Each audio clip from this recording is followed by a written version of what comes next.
Today, we're going to be focusing on taking libraries of things mobile. So the various ways of taking them out, be it a truck, kiosks, or shipping container.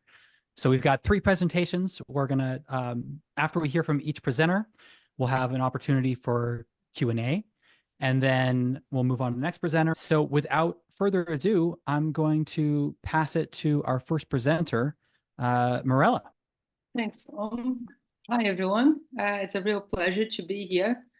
I'm going to be talking with you about my experience at running the Share Shed, which is a traveling library of things in England, in the southwest of England, more precisely. We started out in 2017 in a small town called Totnes. So you can see a little image of a garage where we started out. The town council let us free of charge for 6 months to pilot the idea of Library of Things. And this is like a small town, 8,500 people in rural Devon. That's the county where we are. And thankfully, the community was very much on board, and the project evolved so much over the first couple of years. What we noticed is that we had people from the nearby communities coming to us to access the stuff we had available. And it was 2019 when we had an opportunity to apply for a national lottery grant, who also supported us to start the project in the first place. And that was a pot of money for £50,000, which for us at the time was an incredible amount of money. And we were like, oh, given we have this opportunity, what could we do with that if we were to get that amount of money? So that's how the idea of going mobile came about, because around us there are, small towns of 3,000-4,000 people, and some of them have the highest index of poverty in the country. So that's how the idea came about. The way that grant worked was that we applied and we got shortlisted, and then people had to vote for the projects they wanted to see becoming a reality, and we were very lucky to get it. So throughout the end of 2019, and then when the pandemic started, we were in the process converting this van. And as you can see, the real transformation, because our name is Share Shed, we went with these somewhat at the time felt like a crazy idea to have a shed on wheels. So it's a really beautiful vehicle made of timber, a cedar. We were thinking of how can we make these really work. And it took a bit of creativity and also engaging with people, not only carpenters, but people who are very good at visualizing. When I got in the van, I was like, oh, I can't really picture how we could fit the most popular items, at least. By then we already had 2.5 years of experience at running a library of things, so we knew what people were most interested in. And the idea was that we would have the most popular items in the van, and we would have a storage space. In our case, we have a little garage that actually one of our members lets us use it free of charge, where we keep the more bulky items like a wheelbarrow or extendable ladder. So things that are not very popular, and yet when people want, they can book it. We say in the description of the item, we need a week notice so we can go to this garage and then add it to the van. We do have a solar panel and an inverter, so we have a bit of power in the van. So not massive, and yet enough to test out something electrical just to make sure it's working and to charge up our iPad. So we have a couple of iPads and a mobile phone that we use for the Share Shed. So that felt really important. As you can see, the storage, is very versatile and unique. So in order to accommodate, so we have a combination of shelves and hooks. And at the bottom, you can see that we use an inner tube from bicycles to kind of tight things like carpet cleaners so they don't fall when the van is in movement. And so everything has to be hinged. We currently, and we started with 3 communities, and based on the practicality, meaning what was doable for us in terms of distance, but also the needs. So Buckfastleigh is one of the, as I mentioned, it's one of the towns with highest index of poverty. So we really wanted to target that community as well as others. This is all countryside towns. And so it was a combination between needs and interest, meaning the local authorities were reaching out to us like, look, it's a really great project. We would love if you could serve our town too. The project over the years has evolved, and we currently have about 350 items. So since April 2017, we've had 2,700 people becoming members, and that has led to over 5,000 loans. And we estimated that we've helped people save £100,000, which is lovely.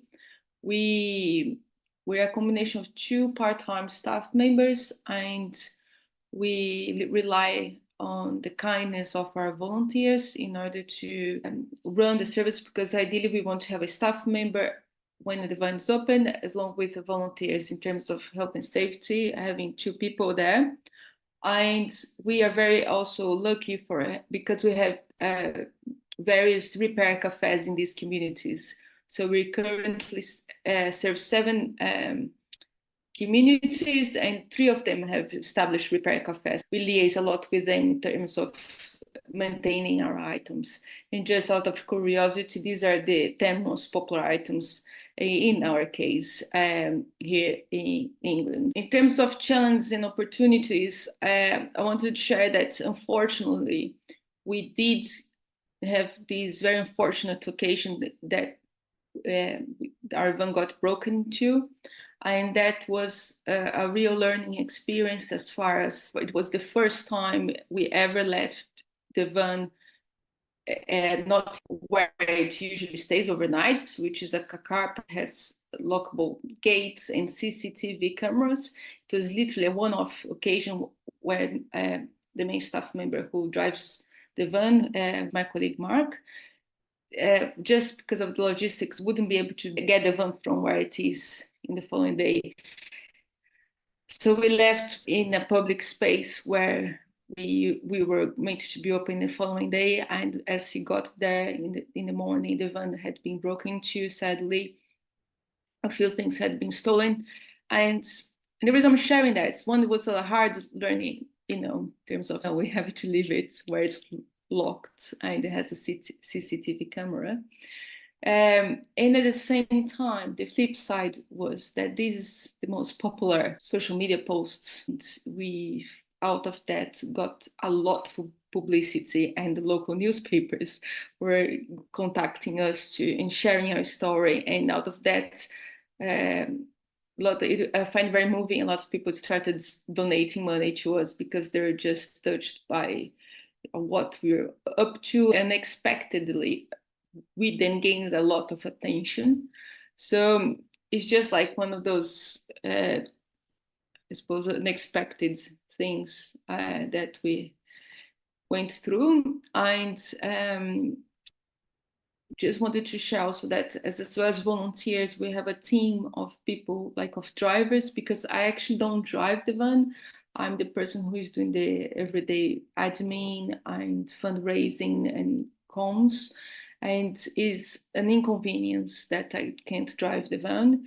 So as I said, my main colleague Mark is there day in, day out, and now we have a team of 3 other backup drivers. So either when he's on annual leave, or obviously sometimes things come up. So it's become much more resilient, the project, by having those extra people on board. Yeah, in terms of our journey, another challenge has been funding. So we still very much rely on grants in order to offer services in terms of the affordability and trying to make it convenient. So it's been a real challenge between our expansion, because we've been giving grants to go to other towns, and we still get a lot of requests. But every time we go to a new town, it means that we lose a lot of money in the at least first 2 years, because it takes time to build markets. It takes time for people to know about it, and then to really shift how they consume, I suppose, and live. So that's been an ongoing challenge. And at the very moment, we're crowdfunding, because while we've been very lucky over the past 7 years with grants, it's been a real challenge, certainly, I imagine it's all over the world and also in the UK, in terms of the competition and the availability for funds. So we're, trying at the moment to raise £30,000. So if you're able to spare any cash, and I really mean any contribution, we're very thankful, because at the moment we've got a match funder. And you can find more information in that link on our website. Yeah, at the same time, it's the most rewarding job, and it's really transformational to see how many people are, changing how they live, how they consume. And it's really lovely with this mobile experience to be able to go to the communities where they wouldn't have access to such services or resources. That's been our journey in terms of running a library of things in rural Devon. Thank you very much. Yeah, thank you for that, Morello. Yeah, please do add questions in the chat. I've got a few questions just to get us started. And actually, we'll go with this one. Francesca asks, what is the cost of running the van monthly? So what is kind of the operating cost? Yeah, good question. The fuel, for instance, is about £180 a month. We just had literally today the van MOT'd, which here in the UK needs to do that every year. And that's the thing. It is a great unknown, as far as like every time it goes in the garage, you're like, oh gosh, fingers crossed. So this time around, it was £1,400. So and then it has service. So I don't know how exactly that would work monthly, but because it's all variable depending on what's up with the van. It was a second-hand van, so there's always that risk involved. For instance, when we bought it, we didn't realize the whole body of it was rotten, so that's why we had to take the whole body out and just keep this chassis, even though we had hired someone who was meant to be an expert to assess that. So it's really tricky to put a figure in that. However, that's in terms of the contrast of having a place we don't pay rent, we don't have electricity and all those bills ongoingly. So there is that trade, I suppose. Got it. And I'm wondering if you can just kind of touch on three things maybe at once, related to your locations that you're at. So Amanda's got a question here asking about where do you park for those open times? Yeah. And I'm wondering, you mentioned that in between at night you normally have a locked storage place you're able to have the vehicle, so you don't have break-ins except for that one time. But wondering, how have you chosen the physical locations that you're at? And are they connected with any other organizations or businesses or things like that you kind of partner with? And how, is it that you're going to each one of these locations once per week? And if so, like, how long do you spend, at each one of those locations? Like, how many hours are you open at those locations? So, I should have made that clear that we go to these 7 locations once a week. So our loans work on a weekly basis. And we started out in Totnes, and Totnes is where also, coincidentally, the transition town movement began. And the reason why I mentioned that is because it's a community known for being very progressive. Therefore, the buying was very, not straightforward, but certainly much easier than elsewhere. And because we've been here the longest, and we are the Share Shed's part of an umbrella organization, network of well-being, we're very well connected in this community already. Therefore, this is where the most trade happens, like by far. And in terms of choosing the locations, it was, as I mentioned, a combination between the needs in terms of identifying, the communities around us, the logistic routes, so what makes sense. So we do up to 2 locations a day, and so it's like 2 or 3 hours in the morning, one, then 2 or 3 hours, then move, then 2 or 3 hours. Now, we're still tweaking things as we go along because it's a whole, there's time to set it up, close it down. If it's raining, when it's not raining, we want to display things outside, but if it's raining, all these things are crumbling, makes the physical space a bit more limited. And then there is the interest from the local councils. So in the UK, thankfully, there has been a movement in terms of local authorities declaring climate emergence. And in order to support their agenda and meeting their carbon emissions targets, they've kind of reached out to us. And what has happened is that some of them supported us with grants to begin with, to try out, to build demands. The long-term vision, we would love for all these communities to have their own library of things. We wanted to make ourselves redundant, meaning we want to continue going elsewhere and they have their own projects. We're experimenting that at the moment in terms of having a locker, because it's such a short window, 2 or 3 hours. Obviously, a lot of people cannot make that time window. So we're experimenting with drop-off and pick-up place. People can, so we have that flexibility. And yeah, it's evolving depending on, you asked about partnerships, Tom, and depend, location is key. I think by now, after the sessions, you would all know that's how being where people already are is important. So we've been trying to be like in one of the locations where we go to, and we're just off the main, and these are always small towns where everything happens in the high streets. And as soon as we're not in the high streets, it's much lower. Sorry, I'm a bit struggling with the English. Okay. Like less people, So, and we try to be where people are, but sometimes it's not doable because we take up a lot of space. We need 3 parking space between opening the van and being open, and people don't want sometimes to offer that because it's limited car parking. So learning and adjusting as we go along. Yeah, and can you just touch on very quickly about the towns that you're going to? Are these mostly rural areas? Yeah, so 7 communities, about 4,000 people each.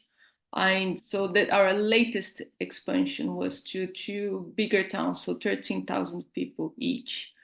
And we thought that when we extended to these towns, and that was a combination of between people reaching out to us and the local authority asking if we could go there, and they're a bit further. So in terms of cost for us is the time, is the fuel, and yet we thought like it's going to be a no-brainer because we'll get much more trade there. And it turned out that it's taking us quite a lot of time to gather momentum, and because we're not connected, well connected in these communities. So that's been another learning how important it is.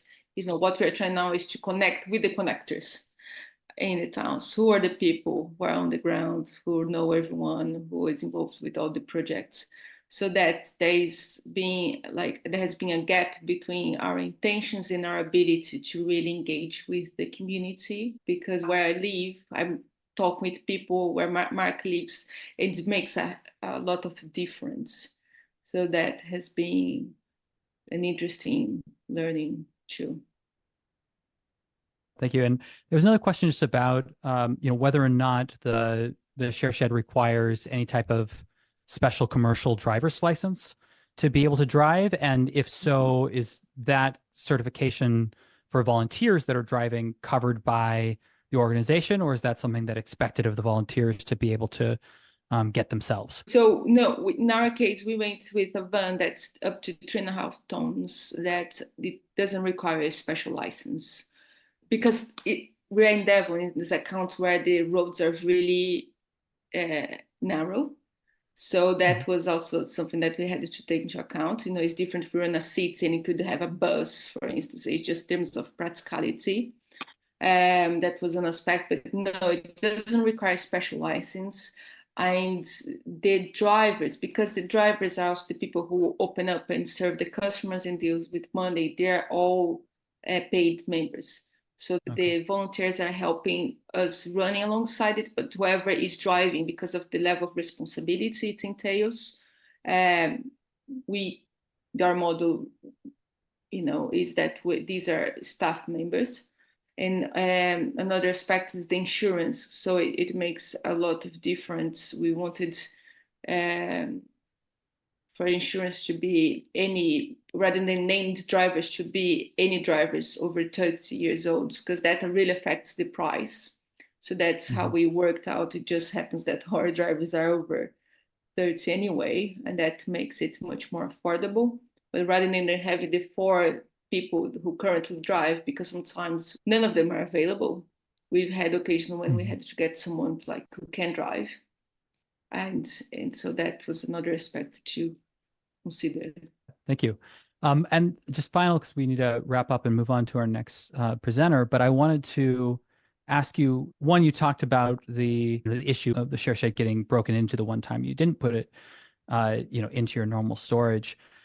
Have you had any other problems like with items not being returned? The fact that you don't have a physical location or that you're not as an established organization within a community. Is there any issues with respect for the items themselves? Any of those kind of problems that you've had to face? I'm very pleased to report that what the biggest learning throughout it has been the amount of abundance and generosity.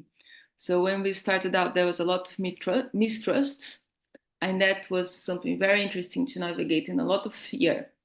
And the beauty of learning a library of things, certainly, and I also appreciated that's being lucky, because unfortunately I have heard some wild stories, very unfortunate stories. But in our case, in 7 years, we've had about 5 items that have gone missing. And 4 of them, we have a pretty good idea of what happened. And it was like, someone was moving houses, the other went to the hospital. And it's just literally one occasion, which we still don't know what happened. It was an angle grinder. It was the first and only time we felt the person wasn't genuine. And yet is a theory. We don't know. This person lived in so far away that we didn't feel it was worth enough to go and make the effort. We tried to reach out to them via email and telephone, but it didn't work out. So that was thankfully the only time. 5% of our things are secondhand, so we operate with things that are donated to us. So obviously there's a natural wear and tear of things. Like today, someone contacted us that the pressure washer is not working. And it's always very disappointing when that happens. And we try to keep things very much in the best working condition, but it does happen, and literally, like 100% of times people are very understanding. And obviously we try to do our best, to offer replacements. Sometimes we go and take a replacements to them ourselves, but this has really kind of boosted my sense of hope and care for people and trust in the universe, because people are genuinely very, full of good intentions and goodwill and up to good stuff. So that has been the most rewarding learning of it all.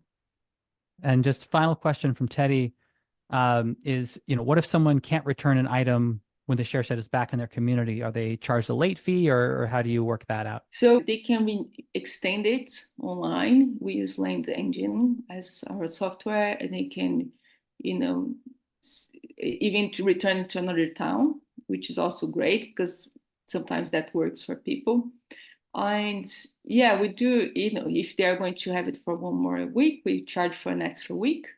At the same time, it does happen, like it happened last week. Someone had to have a trip unexpectedly, couldn't return the knife, and they did reach out to say, but we're like, oh, it's reserved for somebody else. So then eventually got a friend to come and return it. But it was just because it had been reserved. Otherwise, we would say, no problem, we'll have it for 1 more week.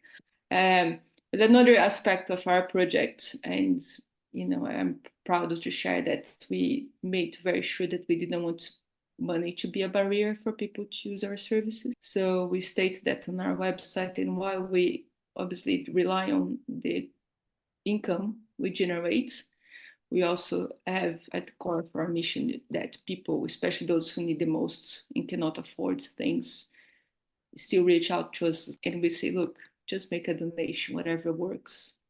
Someone wanted to borrow a lawnmower, just like it's 90 quid, 90 pounds for a week. And they said, unfortunately, I'm not able to do that. And we're like, okay, what can you do? She's like, oh, I've got £2 here. Like, great. And they were so, so appreciative. And that's also lovely to be able to be at service in that level. Well, thank you, Mirella, for sharing that. Yeah, feel free with to that, reach out if you have any questions. My name's Anna, and I am the CEO and founder of the Circular Library Network. We started in 2018 as Munasapo Reykjavikur, or Reykjavik Tool Library. And we started out with the fact that I needed a drill and I didn't know anyone in Iceland. I'm originally from Brazil and I moved here in 2017. And I realized that people were throwing electronics by the buckets here. And I went dumpster diving and I found a bunch of usable drills. So I decided I wanted to open a tool library. I didn't know much about it. So I contacted Lawrence from the tool library in Toronto. He's the founder there, or original founder there. And I told him that I was going to come and crash on his sofa to learn about it. So I did that. And while I was there, it turns out I was very sick. I have an autoimmune disease. So when I returned to Iceland, I went straight into a hospital. And from hospital, I started a crowdfunding campaign and I made a really shitty website. And by the time I left, I actually had the money for starting a tool library. So I started a tool library and a repair cafe, which is called Redinga Cafe, at the same time. But very quickly, I realized I couldn't afford to keep running a tool library. In Iceland, if there's an opening hour, that's considered a job, so it's illegal to volunteer. So right from the get-go, we had to have employees. I managed to get some grants from the city of Reykjavik to be able to, allow us to have a location and be able to have some staff. But we moved in the first 2.5 years of the tool library, we moved 5 times because rent here is so expensive. And it was just very difficult to be able to maintain their opening hours because it became that we had 2 days open and then we had 4 days open and then we had 7 days open because the demand was so high and we couldn't really cope with it. So I spoke to Jean during around 2020, COVID hit and we were all stuck at home and there was never more than a bigger demand for the tool library here. But I couldn't do anything with the lending, so it was very difficult because we were operating the same premises as Reykjavik Library, so we were closing when they're closed for COVID. And I called Gene from my turn and I said, hey, Gene, automate this. And he was like, what are you on about? I said, I spoke to the guys from the Library of Things in London. I asked them if we could use their system. They said no at the time because they were still developing it. And then it turns out it was super expensive. So I asked him if he would be willing to allow me to use my turn and the API to build a self-checkout system that was fully automated and paired with Martin. Gene very kindly said yes, and now he's an investor in CLN. And we decided to then split. So the Munas app is split into 2. So Circular Library Network is now an infrastructure provider for sharing economy, and the Circular Economy Center of Iceland, which is now responsible for the tool library here, the management of the tool library and the repair cafe events. We prototyped this quite a lot. My living room is currently our makerspace. And we made this so it's completely modular. So all the shelves can be changed, all the doors can be changed, the lockers can be moved around, and the system, the interactive system is white label, so every single tool library around the world can put their own branding. And we did this because we wanted something that was personalized to our local community. We really wanted to be able to cater for the people here in Iceland in a way that was, you know, relatable to them in their language, in their design, and so on. And when we start building this, the same way that I spoke to the Library of Things in London, a lot of people started reaching out to me because we were posting this on our social media and people were curious about it. So we decided to, if we're going to do this, we're going to do this proper. And we got quite a bit of grants. So we have raised like 360,000 euros so far in R&D money from the government in Iceland, which is very much pro circular economy. And what we developed is something that can be installed from IKEA furniture to your own design cabinets, to already existing cabinets, to our design cabinets. And we did that so we can, you know, spread the project fast, because I believe there's a lot of people that have the same issues. Iceland's a very small country. We have 340,000 people living here, and we have smaller communities, and they need access every now and then, not all the time. So instead of doing something like the Share Sheds did with a car, mostly because I don't drive, but we kind of decided that we're just going to put stations everywhere. So we currently have 5 locations here in Iceland, and 3 more opening this year. And then it kind of went a little cuckoo. We had lots and lots of people reaching out to us because they wanted to do the same. So because we were very early stage on the development of the pilots, we selected a few people to work with us while we're piloting this, with the intention of being very honest. Like, we're still on the build-up phase. You're going to encounter lots of bugs if you install this yourself. You're going to have to do some of the work on your own, and you have to build it on your own. And we were lucky that Chris from Think Grey, and we have Najin from Boschen in Germany, and Sebastian and some other guys from the Manivelle in Geneva, as well as Johnny from Montana Hackerspace. They all have the correct, at the time, the correct skill sets that we needed to be able to start piloting this abroad. And I'm happy to share that Germany now in Boschen, they have 3 systems. In Geneva, they have 2, and they're opening 2 more this year. In Vancouver, Chris has 1. We have 5, and then in Montana, Johnny is still building his right now, because he's a little bit of a crazy person. He wants to make a hole in the side of the building that he wants to put the system out. Anyway, and so what we decided is that now we are like, we have the NGO that runs the projects here in Iceland, and then we have this company where we provide the infrastructure, and everything that is highlighted in bold is things that we develop ourselves. So we created our own social media as well. So everyone that is partner of the CLN can have a place for us to have peer-to-peer support and talk to each other and learn best practices and learn what works when you're building, what doesn't work, where are the bugs, who can fix it, and to really try and reward it as a company. So we are implementing next year a rewarding system where basically it's like going to be a little bit like Reddit, where people give really good advice and everyone votes that that's good advice. That institution gets a share of the CLN. So once we have, profits or exits, whatever, everyone gets a cut. So that way we really want the community to be engaged.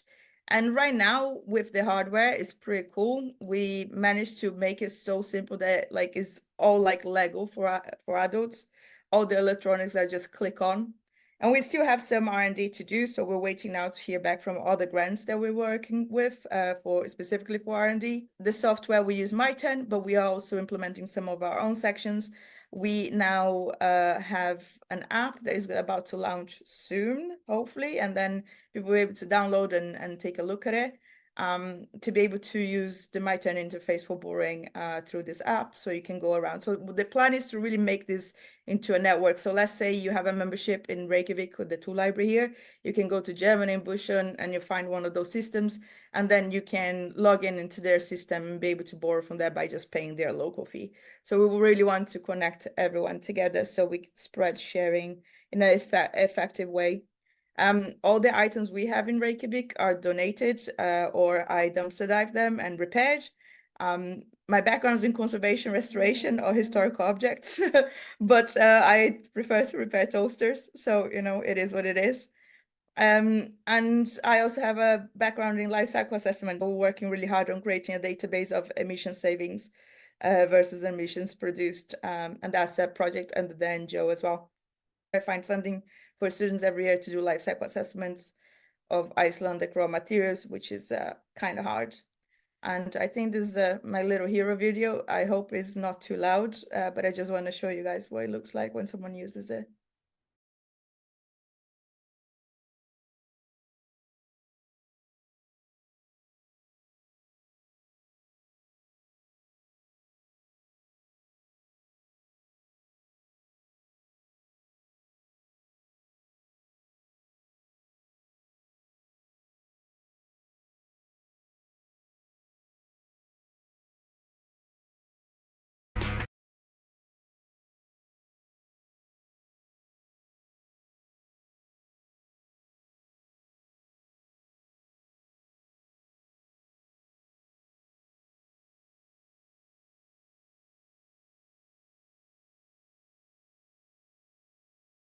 And here's the kicker. The reason it's so complicated to build this is all the procedures and everything you have to create for people.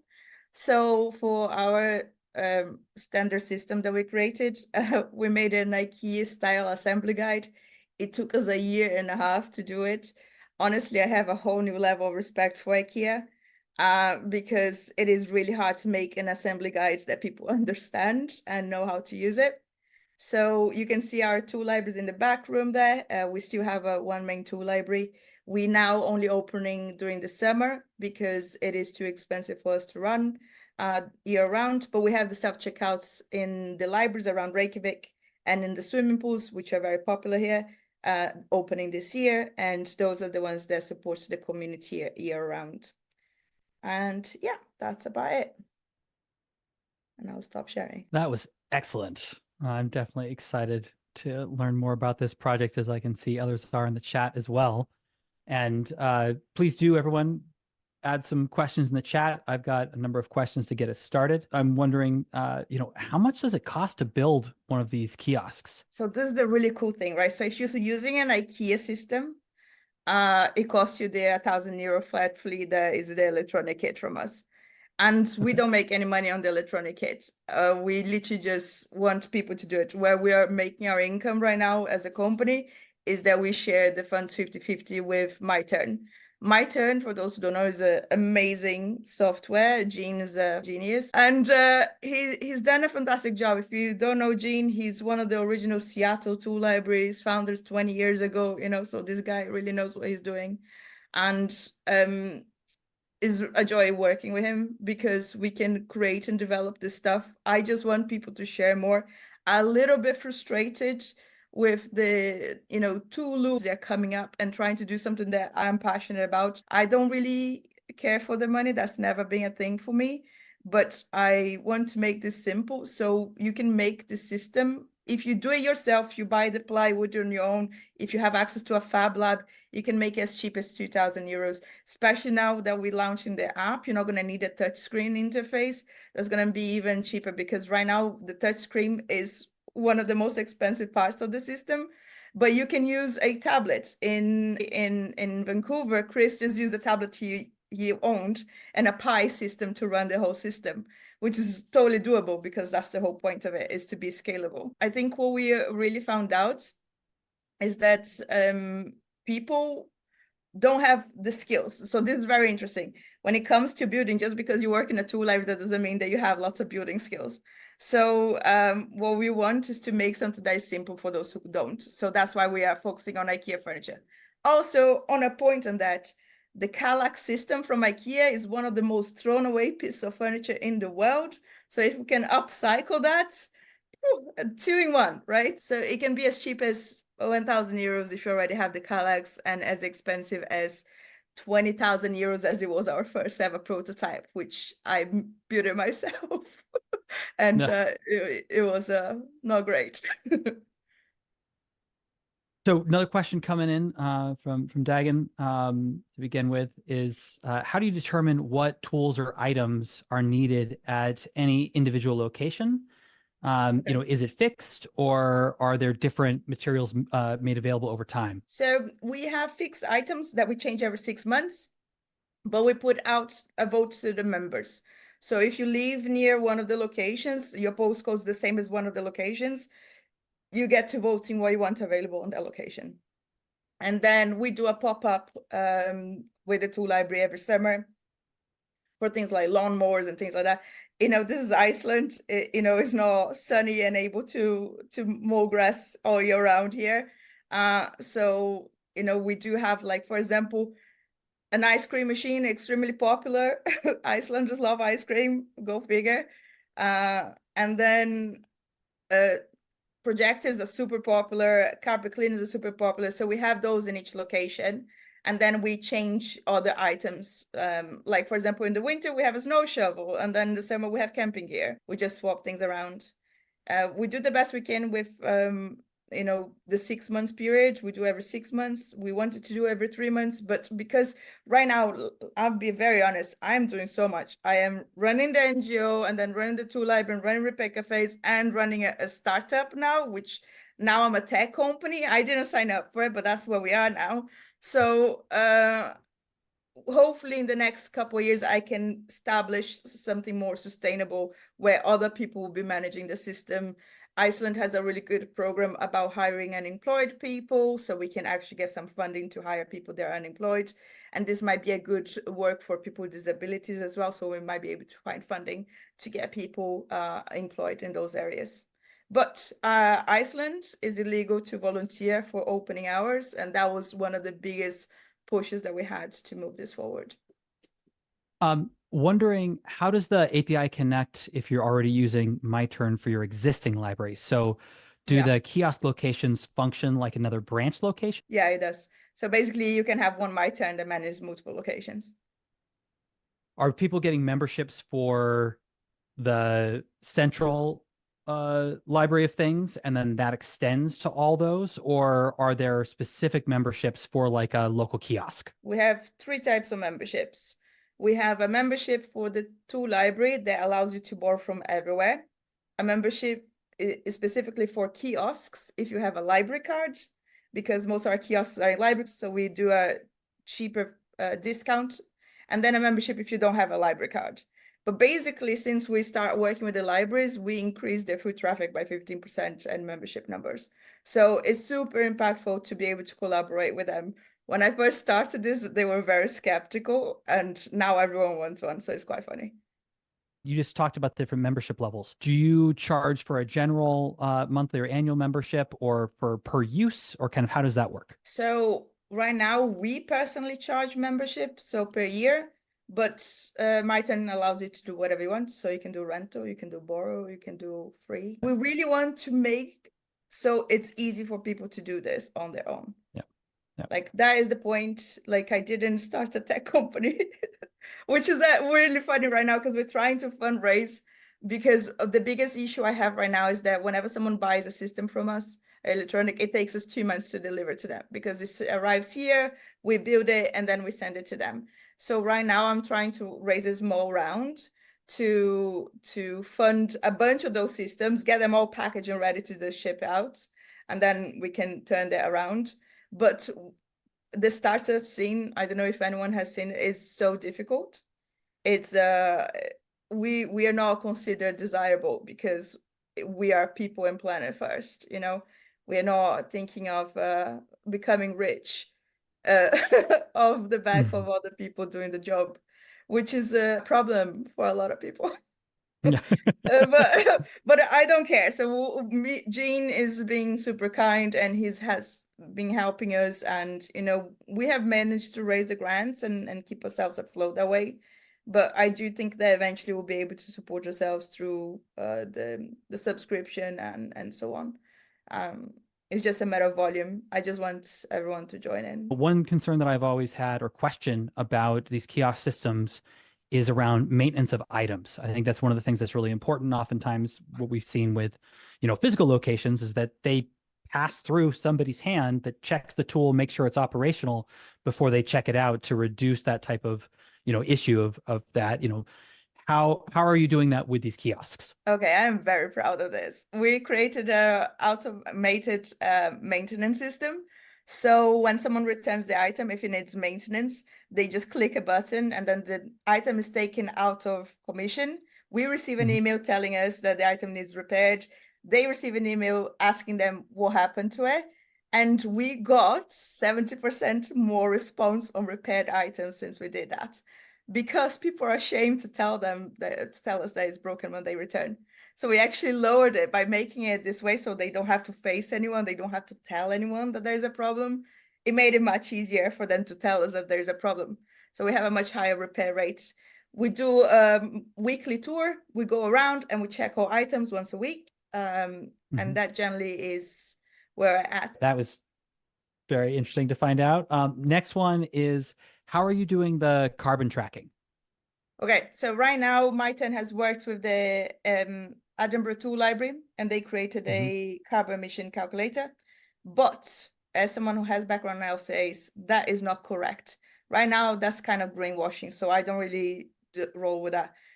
What we have to account for is an item being borrowed the first time. That is the emission they accept. You won't save the emission the first time an item is borrowed by one person, right? Yeah. So if the same person borrowed the same item multiple times, you only save emissions once. So that has to be created as a formula and a framework. And that's a bit harder to do than people think. So we are currently working on that, because not only that, you also need to have an accurate database for it. So we're doing an average database and then aiming to then have an accurate database. But, manufacturers are a pain in the ass. They don't want to share the data. They don't want to tell you. They love to buy your data off you if you were to offer. We don't partner up with companies to put items in the system, because we are pro secondhand. So we don't really do new items. But the other thing is that a lot of the people that are currently doing this, they're selling data back. And when they sell data back, you're kind of trying to make yourself like broke, like you're gonna close down, because if you're selling the data back to the two people, they know what to do. They're not gonna need you anymore. So it's like they're making us irrelevant. And the whole point of this is community, right? By automating systems, I have more time for repair cafes and more time for events and workshops. I don't now, because I'm now running a startup apparently, but that was the intention originally with building this. I love the contact with people and repairing and talking to people, but I don't need to be the one borrowing them a drill every other week. That can be automated. We can have the contact with people on a different level, on a more, let's go and fix some jumpers together sort of thing. That's more for me. And so we just, final question, and then we're going to go a little long today because we've got one more presentation. This has been so rich. It's hard to stop. When do you anticipate the app being ready? Should be ready hopefully next week. I'm Amanda Miller. I'm the executive director of the South King Tool Libraries, and I am very happy to talk to you guys today about shipping containers. Aside from running these organizations, I actually spent a decade in supply chain logistics and running warehousing distribution. Yeah, real quick, an argument for this, I was getting visions of what if we put these modular structures into shipping containers, and then we could put them anywhere we wanted to. So anyway, that's another side quest. But there are about 67 million of these shipping containers throughout the planet. So there's a lot of these. There's a great argument to use shipping containers. And when Tom reached out to me about talking about shipping containers, my stomach starts to get tight and I start to have nightmares and sweat because this is a pretty difficult time in my life. Figure out how to build a building out of something that doesn't want to be anything what it already is. So I went to my civil engineer dad and I sent him the plans and I said, you know, how do I get this built? And he just responds back and he's like, why would you do this? This is a perfectly designed thing to be what it's supposed to be. Don't cut into it. Don't do these other things. He didn't quite get it. And there's a million reasons as to why we landed on this project, but we ended up building our first building out of recycled shipping containers. And I did several deep dives on YouTube and all that good stuff for trying to get inspired, trying to figure out what to make heads and tails of these really, you know, immaculate plans that look so beautiful, but I couldn't figure out how the Lego bricks came together. This is not IKEA assembly. This really embodied some of the redundancies in building and structure and the lack of planning that we have in foresight. So initially, way back in 2013, lovely woman, Patty, came to my friend Jeanette and said, you want to build a tool library? Here's this case study that I did for cargo campers, and shared that. And it was a great inspiration to how we ended up where we were. And then we got amazing plans donated by structural engineers and architects that were skilled in green development. And there was a lot of effort made to be really conscientious about materials and the footprint and the impact of the structure. And being in the Pacific Northwest, it's extremely expensive to be anywhere that is not in the middle of nowhere or maybe floating in the water. But square footage ranges from like $20 to $45 per square foot. And it was not equitable or sustainable for us to think about having a space like this. That ended up being about 1,500 square feet. So the building plans came to us and we thought we were halfway there. That was just the beginning of the concept. Just as, again, background, shipping containers do come in more than a dozen different structures. You have 20, 30, 40, 48 dry vans, you have rail things, you have reefer trucks. There's billions of different little things that can be individual about shipping containers, not to mention some of the dangerous elements where you have toxic chemicals, you know, integrated into the paintings and coatings. Marine grade is different than maybe rail grade. And then the things that they're designed to do is to transport goods. Now, I talk to folks about this all the time with pallets. We all have seen pallet art and upcycling of these things, and I am all for upcycling. I am here, right?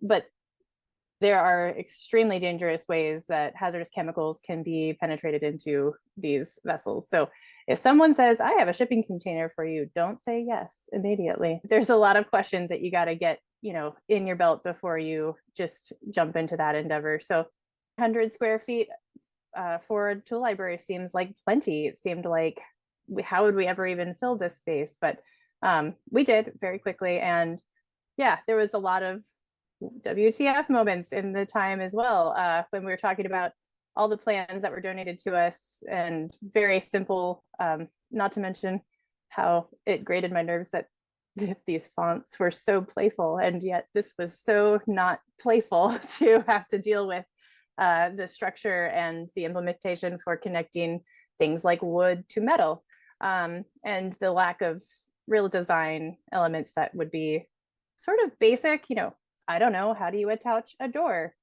There was just magic doors mounted there. People go to school to figure out how to read these plans. So it was a big challenge for community organization to dismantle and approach this question. You can see my drawing at the bottom.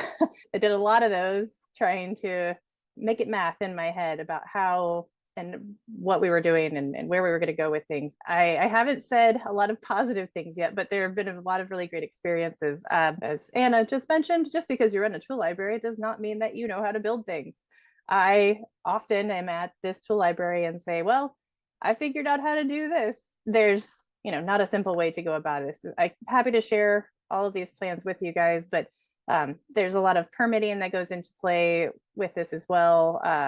There's certain certifications for things like overhead welding when it comes to cutting into the shipping containers. That does remove some of their structural integrity and how they have to be handled, and how you have to reinforce those things. Attaching things like a roof to a structure that is metal becomes a challenge because every hole you put into the metal shipping container is a forever a hole. And that doesn't even count the holes that are there that you don't want to be there after they're used. There's just a huge amount of things we didn't anticipate when we were coming into it. So here are actual shipping containers. These blue guys donated very generously.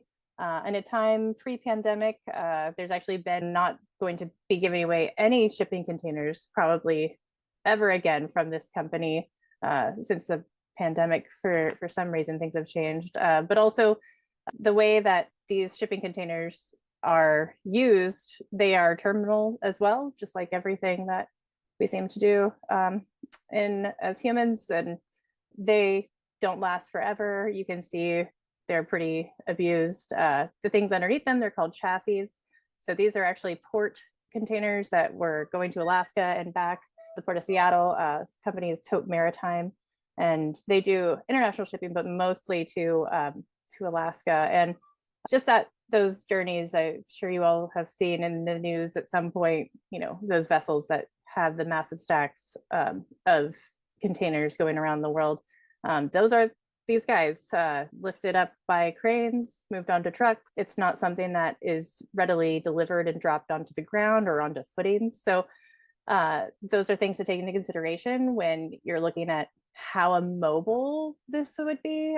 Shipping containers are really durable, but there are just a couple ways between cranes, forklifts that are adaptive, and things like tilt trailers that would be able to move these things, or they call those row, sometimes roll on, roll off. So there's some mobility to that, but a lot of the time folks that have shipping containers dropped, they are there for quite a long time.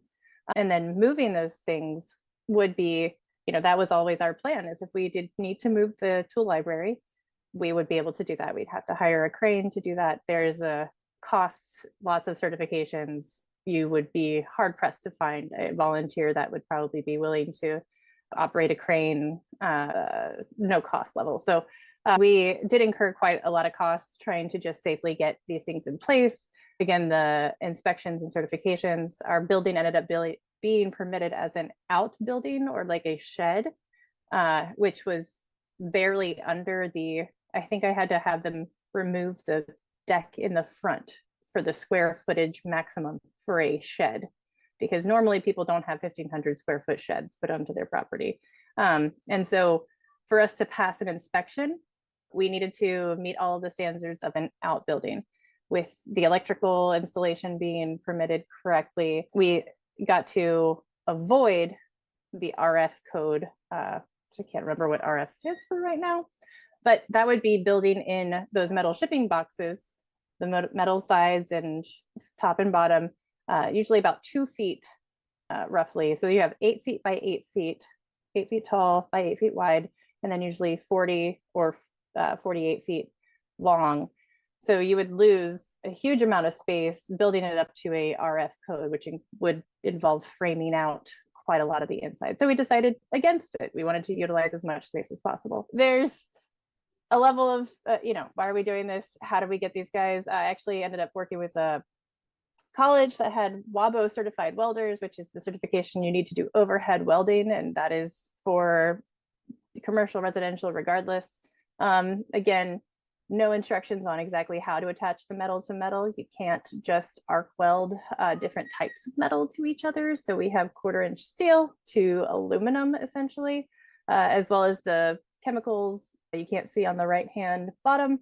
There's a little warning sign that says there are toxic chemicals in the paint of this container. There are a lot of different dangers. You see the sparks up in the right-hand side, a lot of different factors to consider. But these kids, they're not kids, they're grown men, but they were going back to school for welding and got their WABO certification. And I said, I will write you really great letters of recommendation if you will do this at a discounted rate. And lo and behold, they were really great to work with and did a fabulous job.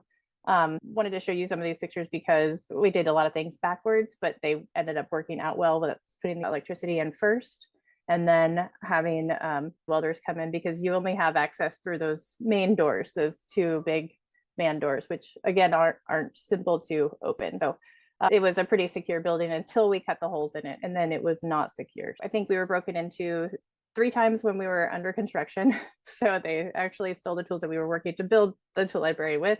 And then we did have things in a storage unit, and that was broken into too. So there's just a level of, I don't know if there's a safe way to do everything that we're doing, but I have never been more, I guess, encouraged than after break-ins and what happened by the community just showing up and supporting us and the outpouring that happens. I wanted to show in my warehousing life and experience, if we said that if you saw light, then there were bad words involved. I won't say what we said, but if you see light, don't touch it, leave it alone. A lot of these shipping containers, freight moves, it busts out the sides, forklifts tear holes in the sides, and ours were no exception. I couldn't find our specific pictures, but I just wanted to show what the difference was, in a normal on the right-hand side at the top, and then on the left-hand side, when you see light inside, that is a hole. That also means rust. That also means it's going to be a future problem, but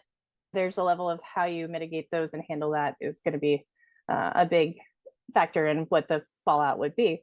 On the bottom though, I also wanted to show you the floors. So the floors of these are hardwood floors that we painted over them, but then they are also tarred underneath. And so that's, again, marine grade for the water. And that makes it pretty difficult to actually remove those floors. So we decided to just make the best of it. And we ran out of paint to paint the floors in the back. But we painted the hardwood and then left the metal sheet that was at basically the nose of the trailer there. And then just things like doors and windows, we really actually had to engineer the design for that, because most doors are designed to be mounted onto 2x4s in framed wood buildings. And so this specific design had to be, we would say, jerry-rigged, I guess is the best way to put it. Had to just totally discount the frame and build that out of steel, and then had to everything on the inside to fit what we needed, which it involved actually flipping the doors upside down and opposite so that they would fit with the right, don't ask me why, I don't even remember anymore. And then, yeah, problems. You can see on the top right too, there's my friend's spectacular sculpture, because it's spectacles, but anyway. The windows, we chose 2 foot by 2 foot windows, and we actually had folks were still able to break in windows of that size. So we had some ninjas, and mad respect to climbing up about 10 feet and fitting in a 1 foot by 2 foot opening. But that meant we had to put some, things across that so they weren't accessible. And then things like not being able to drill into the wall makes us creative. So this is my office on the right bottom at the tool library in Federal Way. So you can see you get creative and come up with pretty good solutions. The same with our chainsaw chains here on the bottom. You can see they're held up by magnets and labeled. And then we use some like over the door hangers for our bow saws. Our travel chests are great. We do have earthquakes here in the Pacific Northwest as well. So we have some storage racks that have been earthquake strapped. So those hooks that you see on the top, those are in the top of the containers and the bottoms of the containers, and can provide a good contact point for things like earthquake strapping. But as you can see on the bottom, there's still a lot of stuff on shelves that just goes up. And so we have to constantly manage and balance those things. There's also a design here on your left-hand side, because if we do install things like wood, and on our deck, we have a lot more wood, which is a 15-foot deck that connects the 2 shipping containers. We have adapted some designs to use all of that space and maximize it. So it's a matter of just getting the contact points correct. And then you can attach to the hardwood floors as well. So that becomes a way to stabilize everything at the bottom. And boom, I did it. But I use shipping containers again. I would. Putting them together would make a whole lot more sense instead of putting them further apart. I think if I could choose the design or have more participation in the design process, it might make the process more achievable. One of the other presenters we're going to have, Chris from the Thingery in Vancouver, which started out as a kind of mobile self-checkout kiosk, but within shipping containers, and now is using the same system that Anna has.